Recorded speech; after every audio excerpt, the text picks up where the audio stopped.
When I was a child, I would take disposable cameras on school trips and present the pictures when I got back. I enjoyed being able to show my view of the time.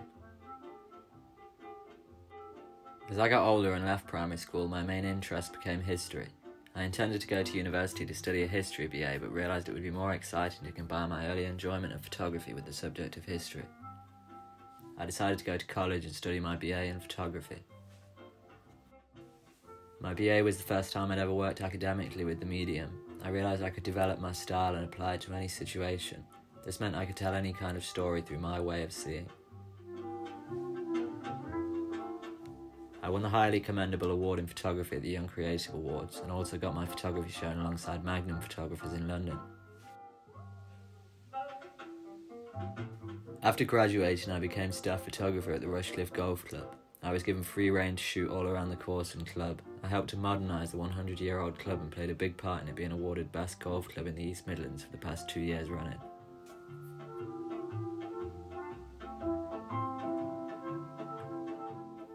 I subsequently created imagery for digital marketing agency Ocean Outdoors. Their large screens are seen across the country. They allowed me to hold an exhibition of my own images on the largest screen in the East Midlands. This sparked my interest in showing work in public spaces and connecting with people who might not necessarily have an interest in photography. On screen now is a selection of work from the past year. I've focused heavily on my portrait projects and exhibitions. This image of the Sheriff of Nottingham was featured in Vogue Italia's Photo Vogue. I'm now 22 and I thought I should continue my studies in photography while continuing to collaborate with my interest in history. This has led me on to my MA and the subject of this presentation. I live next to the village of Gotham, just south of Nottingham. The area is famous for its 12th century folklore of the merry tales of the madmen of Gotham. This got me thinking about if it would be possible to photograph the supposed locations of these stories and study what continues to fascinate people with these tales today. In the 1100s, King John planned to build the new King's Road through the village. In order to stop this, the villagers decided to fake madness, a condition believed to be contagious at the time. The townsfolk created numerous conspiracies, the most famous being the construction of a fence around the cuckoo bush to trap the bird easily able to fly away. The plans were a success, leading to a diversion of the road. These stories still spark intrigue. The writers of Batman named Gotham City after the madness of the village of Gotham. The Cuckoo Bush pub, named after the tale, is still open today. These local stories aren't exclusive to Gotham. Every part of the country has stories associated with it from throughout history. I think it'd be very interesting to try and capture these often bizarre stories within their original locations today. In the instance of the Gotham tales, I've looked at two of the main collections of the tales. The first written by the Doctor of Henry VIII, 400 years after the stories were first created, and the second in 1899, as told by the people of 19th century Gotham. The stories are often introduced by line drawings. These often strange miniature images are great inspiration for the way I'd like to capture the scenes today. Here's a test shot of the location of the famous Cuckoo Bush. I shot the image at night lit by an off-direct flash. This adds a strangeness to the scene. I shot the image in black and white to hark back to the original line drawings, placing the viewer's attention on the shapes and textures of the image. Another scene created in Gotham. This is Tumulus, an ancient burial mound. Again, I used flash in the night to add a strange quality to an otherwise seemingly mundane location, hiding a historical past. Looking at the two test shots together, I'm already excited to continue this project, mixing the 1,000-year-old history with a contemporary approach. Line drawings aren't the only inspiration to how I will approach capturing images of the landscape. Cinema often inspires my photography. I have thought of a few films that use location as a character that are great inspirations to my current work. When speaking on this topic, director David Cronenberg said, "It's my instrument for exploring what it means to be human now." The photographer Christopher Maloney has famously said, "There's a cliche that often the location is a character in any movie. My favourite films tend to be the movies where that's true." We can start by looking at Francis Ford Coppola's 1979 Apocalypse Now, the director using the Nung River to show ever-increasing madness. Coppola said at the Cannes Film Festival, "My film is not about Vietnam, it is Vietnam." When described in this way, it would be impossible to not see the jungle setting as a character. The 1947 picture by Powell and Pressburger, Black Narcissus, uses the Himalayan convent as a catalyst for claustrophobia and sparks doubt in the characters' devotion to their vows, the location again having a direct impact on the plot. It's interesting to see how directors' change in landscapes in each of their films impacts their approach to storytelling. Federico Fellini uses Rome in the 1960 film La Dolce Vita as the visualization of a city that has lost its morals, the film opening with a statue of Jesus being carried away from the city by helicopter.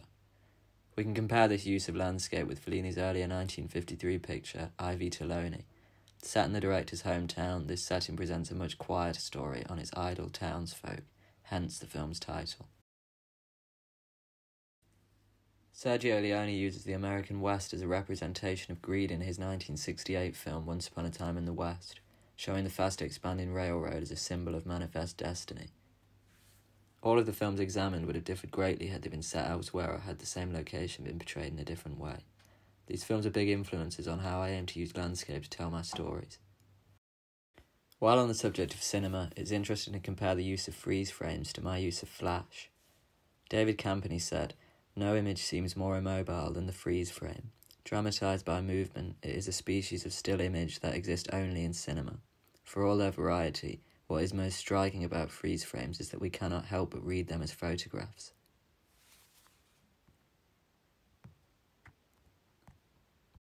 Thelma Schoonmaker was once asked what it is like to edit Martin Scorsese's more violent scenes. She responded, "Those scenes aren't violent until I get my hands on them." Freeze frames can drastically heighten moments in film, in this case scenes that elicit shock.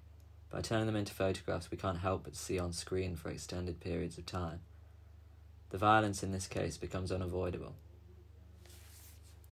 This quote from Susan Sontag's On Photography perhaps explains why editors like freeze frames so much.